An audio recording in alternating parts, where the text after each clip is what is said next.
সুন্দর করে ধরে ধরে রয়েছে। রিজিক সব হচ্ছে গিয়ে আল্লাহর দেয়া রিজিক। এই যে আমার এই আম গাছটা হচ্ছে গিয়ে যে বছর আম গাছটা কিনা লাগাইলাম ওই বছর আম গাছটায় বইল আসলো, আম ধরলো, কিন্তু মানে লাগানোর পর মানে পরের বছর থেকে আর ধরে না। 3 বছর হয়েছে গিয়ে আম গাছটা লাগাইছি, জানি না এই বছর ধরবে কিনা। আমাদের এখানে এই সব গাছেই আম ধরে, ফুল আসে, কিন্তু এবছর কী হবে জানি না। সবার গাছে ধরছে, তো আমাদের গাছে এখনো ধরে নাই। এই যে এদিক দিয়ে মানে ভরা, হাত দিলে উপর দিয়ে বোঝা যায় অনেক।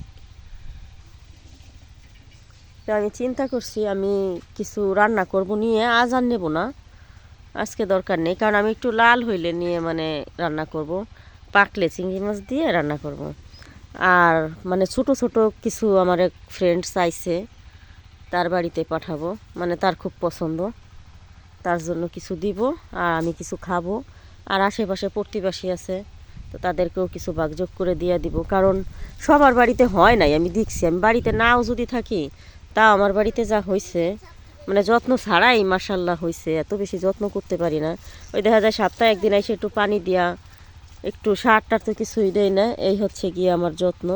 তারপরও আমার তা হয়েছে, যা হোক, মানুষের এরকম হয়ও নাই, তো সবাই আফসোস করে। যাই হোক, সবাই একদিন ছিঁড়ে ছিঁড়ে কটা কটা দিয়ে দিব।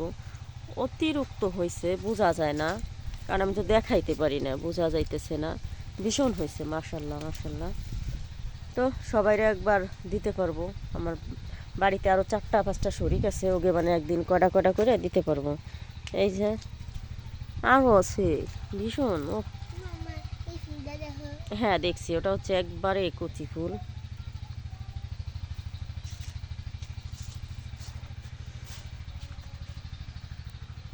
তো নিচে আরও কিছু গাছ আছে, তো সেই জায়গা পানি দিব। বালতি বড় নাই, কলটা মনে হয় 1.5 বছর চাপানো হয় না, তাও কলটায় পানি থাকে। কলটা ভীষণ ভালো, ভেঙে গেছে, এই যে পানি উঠে মানে একদম মাটিতল থেকে চলে গেছে, ঢালাইটা ভেঙে গেছে। আর নয় আমরা আগে এখানে কত কাজ করছি, আর এখন এরকম অসুন্দর হইয়া পড়ে রয়েছে। কলটা চাপ দাও।